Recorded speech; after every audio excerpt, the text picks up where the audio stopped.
Hello बच्चों, आज हम आप लोगों के लिए लेकर के आए हैं क्लास 12th फिजिक्स के सेकंड पेपर का एक नया चैप्टर जिसका नाम है प्रिज्म। हम लोग देखते हैं बच्चों, प्रिज्म क्या होता है। प्रिज्म किसी कांच के पदार्थ का बना एक ऐसा पारदर्शी माध्यम होता है जिसमें कुल 5 फलक होते हैं। ये स्ट्रक्चर है प्रिज्म की। अगर प्रिज्म में देखें तो प्रिज्म में कुल 5 फलक होते हैं। ये एक आयताकार फलक, एक दूसरा आयताकार फलक और एक तीसरा ये वाला आयताकार फलक। जैसे अगर इसका नाम देते हैं ABCDEF, तो प्रिज्म में कुल 5 फलक होते हैं। एक पहले तो 3 फलक आयताकार होते हैं और आयताकार फलकों में है AFCB और दूसरा आयताकार फलक ये वाला है AFDE और तीसरा आयताकार फलक है BEDC। 3 आयताकार फलक होते हैं। इसी तरीके से 2 त्रिभुजाकार फलक होते हैं। 2 त्रिभुजाकार फलक होते हैं और इन त्रिभुजाकार फलकों में पहला फलक है ABE और दूसरा फलक है CFD। बच्चों, इस आयताकार फलकों से ही प्रकाश का अपवर्तन होता है, इसीलिए इस आयताकार फलकों को ही हम लोग अपवर्तक फलक भी कहते हैं। ये अपवर्तक फलक कहलाता है। इसी तरीके से त्रिभुजाकार फलकों को हम लोग आधार फलक कहते हैं। इसका नाम है आधार फलक। ये अब अगर प्रिज्म को कहा जाए, प्रिज्म क्या होता है, तो प्रिज्म को हम ऐसे डिफाइन कर सकते हैं। प्रिज्म कांच का बना एक ऐसा समांग पारदर्शी माध्यम होता है जिसमें कुल 5 फलक होते हैं।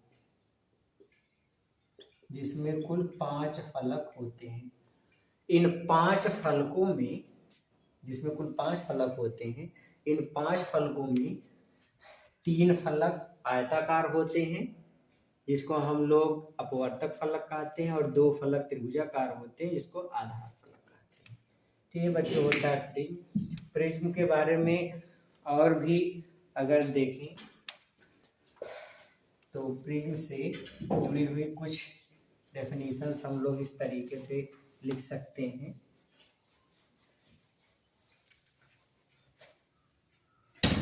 पहले तो समझते हैं बच्चों कि प्रिज्म से प्रकाश का अपवर्तन कैसे होता है।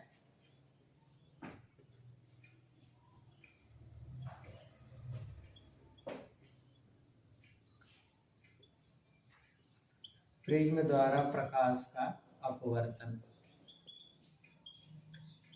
Refraction of light by prism. Prism द्वारा प्रकाश का अपवर्तन। मान लो बच्चों कि एक प्रिज्म है ABC, ये प्रिज्म है और प्रिज्म में किन्हीं 2 अपवर्तक फलकों, ये ABBCAC ये इसके अपवर्तक फलक हैं।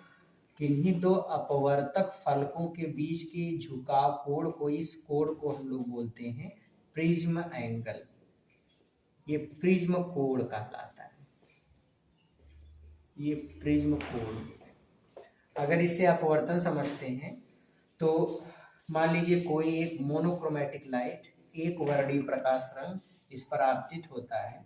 आपतित किरण इस तल के जिस बिंदु पर गिरती है उसको आपतन बिंदु कहते हैं। यहाँ पर एक ऐसी रेखा जो तल के साथ 90 अंश का कोण बनाती है, इस रेखा को अभिलंब कहते हैं। तो ये इसका नॉर्मल हो गया, अभिलंब 1 नॉर्मल 1। ये प्रकाश की किरण का रास्ता था। प्रिज्म के इधर वाला मीडियम एयर है जो कि एक विरल माध्यम है। रेयर मीडियम है, सपोज इसका रिफ्रैक्टिव इंडेक्स है N1, अपवर्तनांक N1 है। वैसे इधर वाला माध्यम भी इसका एयर है, ये भी एक विरल माध्यम है और इसका भी अपवर्तनांक सेम N1। प्रिज्म कांच का बना होता है, ग्लास का, और ग्लास एक डेंसर मीडियम है और डेंसर मीडियम का रिफ्रैक्टिव इंडेक्स या अपवर्तनांक मान लेते हैं N2। बच्चों अगर हम लोग प्रिज्म की बात करें तो प्रिज्म दो तरीके के होते हैं। एक ऐसा प्रिज्म होता है जिससे हम लोग प्रकाश का अपवर्तन मतलब रिफ्रैक्शन या फिर हम इससे डिस्पर्सन कराते हैं। डिस्पर्सन मतलब वर्ण विक्षेपण, या तो हम प्रकाश का अपवर्तन या प्रकाश का वर्ण विक्षेपण कराते हैं। ऐसे प्रिज्म हमारे मुख्यतः कांच या ग्लास से बने होते हैं और उस कांच में भी एक होता है क्राउन कांच और दूसरा होता है फ्लिंट कांच। ये दो प्रकार के कांच होते हैं। इन दोनों कांच से जो प्रिज्म बना होता है, इन प्रिज्मों से हम प्रकाश का अपवर्तन या वर्ण विक्षेपण कराते हैं। एक दूसरा भी प्रिज्म होता है जो प्रकाश के पोलराइजेशन में यूज किया जाता है। पोलराइजेशन, और पोलराइजेशन के लिए एक तरीके का विशेष तरीके क्रिस्टल होता है जो मुख्यतः टूरमैलिन या कैल्साइट से मिलकर बना होता है और इस क्रिस्टलों से बने हुए इस प्रिज्म को हम लोग बोलते हैं निकाल प्रिज्म। इसको बोलते हैं निकाल प्रिज्म। तो निकाल प्रिज्म ऐसा प्रिज्म होता है जिससे प्रकाश का हम लोग ध्रुवण कराते हैं, पोलराइजेशन कराते हैं। और जो साधारण प्रिज्म होता है जो ग्लास का बना होता है या कांच का बना होता है, उससे हम प्रकाश का अपवर्तन कराते हैं या फिर प्रकाश का वर्ण विक्षेपण कराते हैं। तो प्रिज्म दो तरीके के होते हैं। यहाँ पे जो प्रिज्म लिया गया है कांच का बना हुआ है, तो ग्लास वाला मीडियम डेंसर मीडियम है, इधर दोनों के मीडियम रेयर मीडियम।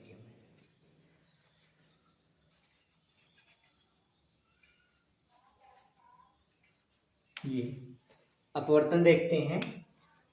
ये प्रकाश की किरण यहाँ पर जा रही थी, तल पर पहुंची, ये आपतित किरण तल के जिस बिंदु पर गिरी वो आपतन बिंदु, यहाँ पर एक नॉर्मल ड्रा किया गया N1। ये लाइट का रास्ता था। अब प्रकाश की किरण जब विरल से सघन माध्यम में जाएगी या रेयर से डेंसर मीडियम में जाएगी तो अभिलंब की ओर झुक जाएगी, तो ये अभिलंब की ओर झुक गई और इधर चली आई।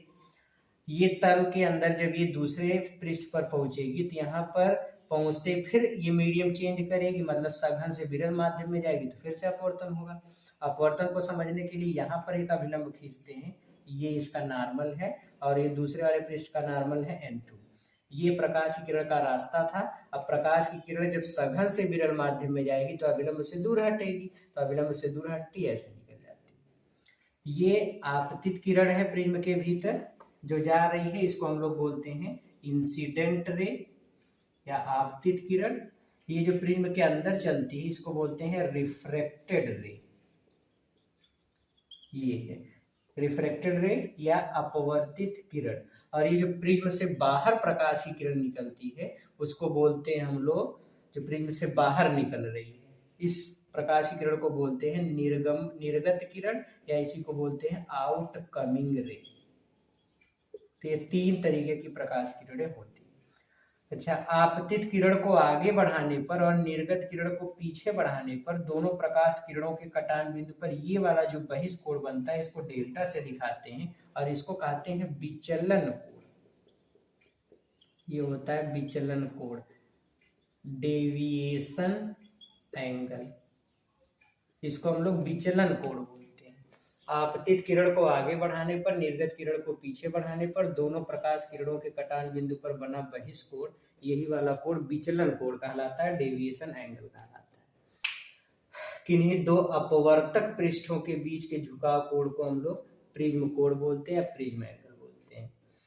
अच्छा बच्चों, इसमें एक चीज याद रखेंगे कि एक टर्म हम लोगों को मिलता है इसमें डिस्कस करने के लिए, जिसको हम लोग बोलते हैं minimum deviation angle. Minimum deviation angle या हिंदी में इसी को कहते हैं न्यूनतम विचलन कोण। अब न्यूनतम विचलन कोण क्या है बच्चों? न्यूनतम विचलन कोण के लिए एक नया वीडियो आप लोगों को मिलेगा जो इसके बाद होगा शायद, और उस वीडियो में आपको डिटेल से बताया जाएगा कि मिनिमम डेविएशन एंगल क्या होता है।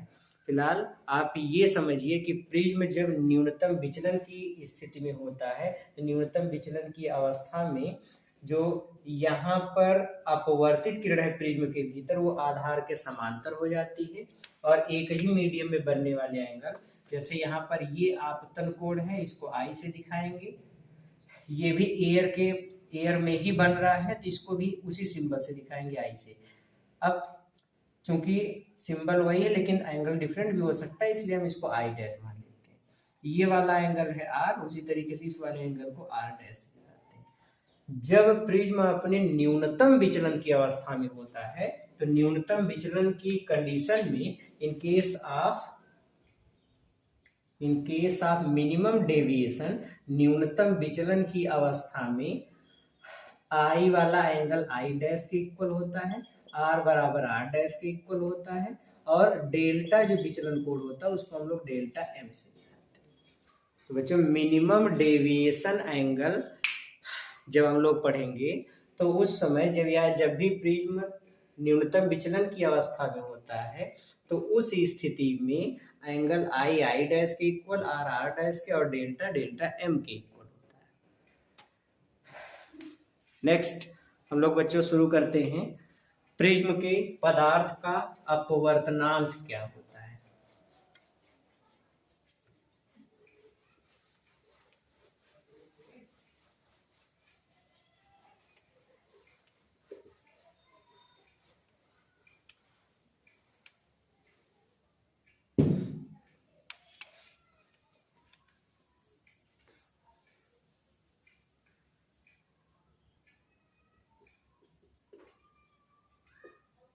प्रिज्म के अपवर्तनांक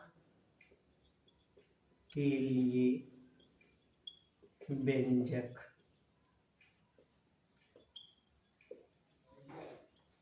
formula for refractive index of prism. Prism के अपवर्तनांक के लिए व्यंजक या formula for refractive index of prism. इसके लिए फार्मूला ड्राइव करना है, देखते हैं कैसे ड्राइव करेंगे।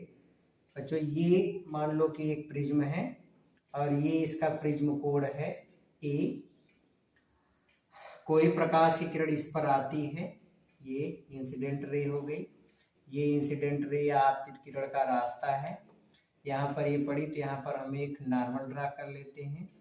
ये प्रकाश की किरण सपोज न्यूनतम विचलन की अवस्था में प्रिज्म के लिए हम प्रकाश किरण खींच रहे हैं तो ये आधार के समांतर निकली और यहाँ पर एक अभिलंब दूसरा ड्रा करते हैं, ये है, ये पहला वाला अभिलंब था,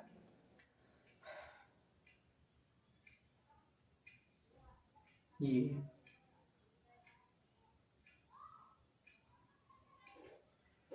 और ये निर्गत किरण है। हमने पढ़ा कि आपतित किरण को आगे बढ़ाने पर और निर्गत किरण को पीछे बढ़ाने पर दोनों प्रकाश किरणों के कटान बिंदु पर बना ये वाला जो बहिष्कोण होता है उसको डेल्टा से दिखाते हैं और इसको हम लोग बोलते हैं विचलन कोण या डेविएशन एंगल बोलते हैं। तो ये विचलन कोण है। अच्छा ये वाला एंगल आपतित किरण और अभिलंब के बीच बनने वाला ये कोण आपतन कोण होता है, वैसे ये वाला एंगल होता है निर्गमन कोण आई डैश। ये वाले एंगल को आर से दिखाते हैं, ये वाले एंगल को आर डैश। डेरिवेशन स्टार्ट करने से पहले बच्चों इसमें हम कुछ एंगल समझ लेते हैं।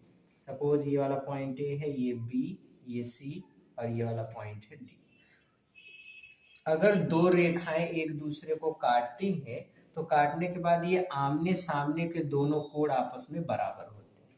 अगर दो रेखाएं एक दूसरे को काटती हैं तो काटने के बाद ये आमने सामने वाली दोनों कोण आपस में बराबर होते हैं और इस कोण को ही हम लोग कहते हैं शीर्षाभिमुख कोण। अब यहाँ पे उसी टर्म को आप समझो, देखो एक प्रकाश की किरण इधर आ रही है, दूसरी प्रकाश की किरण इधर जा रही है, तो दोनों एक दूसरे को काट रहे हैं तो ये दोनों कोण शीर्षाभिमुख कोण से आपस में बराबर होंगे। अच्छा, ये दोनों कोण अगर एक दूसरे के बराबर, एक प्रकाश की किरण इधर गई, एक इधर आई, दोनों काट रहे हैं तो आमने सामने कोण से सभी कोण से बराबर होंगे।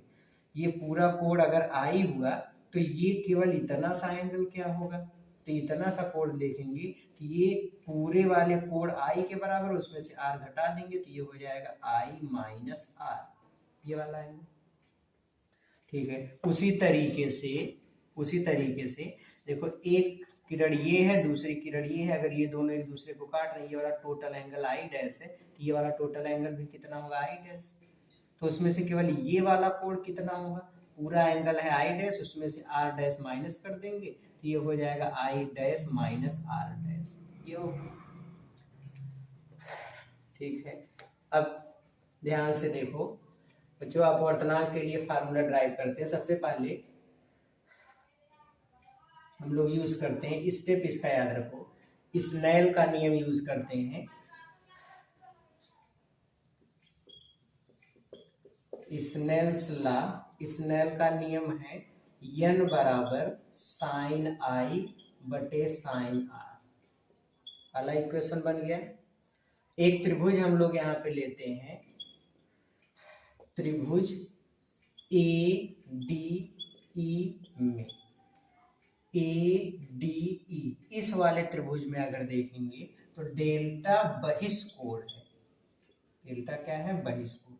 किसी भी बहिष्कोण का मान, सपोज ये एक त्रिभुज हमने लिया, तो इस त्रिभुज में अगर हम बोल रहे हैं इस वाले एंगल को, तो ये वाला एंगल एक बहिष्कोण है।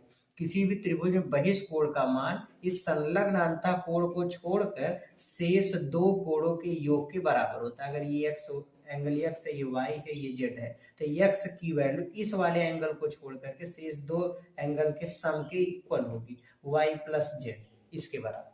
तो ठीक उसी तरीके से यहाँ पे अगर आप देखोगे, अगर डेल्टा बहिष्कोण है तो ये वाला एंगल छोड़ करके शेष दो कोणों के योग के बराबर होगा, तो ये वाला एंगल आई माइनस आर, ये वाला angle I dash minus R dash. तो हम लिखेंगे इसलिए डेल्टा बराबर I minus R plus I dash minus R dash, या डेल्टा बराबर आई प्लस आई डैश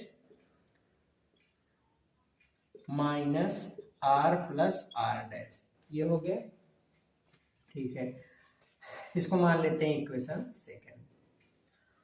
एक चीज और देखो बच्चों कि यहाँ पर एक चतुर्भुज बन रहा है, चतुर्भुज है ए, यहाँ पर ध्यान से देखो, चतुर्भुज जो बन रहा है ये है चतुर्भुज, सॉरी यहाँ पे बी लिख लो, चतुर्भुज बन रहा है ए बी सी डी। इस चतुर्भुज में ये वाला टोटल एंगल 90 डिग्री है, ये वाला टोटल एंगल भी 90 डिग्री है। क्यों 90 डिग्री?